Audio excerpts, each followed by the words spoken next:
আমি করবো। কবি কার্তিক ঘোষের লেখা তুমিও বলবে। ভালো মেয়ে কাকে বলে জানো? ভালো ছেলে মানে কি? তুমিও বলবে সহজ প্রশ্ন মাপকাঠি।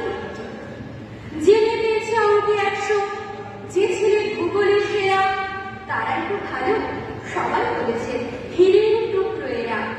কাগজে ওদের ছবি ছাপা হয়, টিভিতে দেখায় না। ওদের জন্য আমারও তো ভাই আনন্দে ভাই। তবু কেন জানো তোমাকে বলছি, দেখে শুনে পারে হয়। শুধু এত এত নম্বর পেলে কি ভালো ছেলে মেয়ে হয়? আচ্ছা আচ্ছা ভালো না, জেনে পেয়েছে অঙ্কে অনেক কম, তার গান শুনে মুগ্ধ সবাই, হাততালি হরগাম। ওই যে ছেলেটা পাশ করে গেছে এবারেও টেনে টেনে, বলতে কি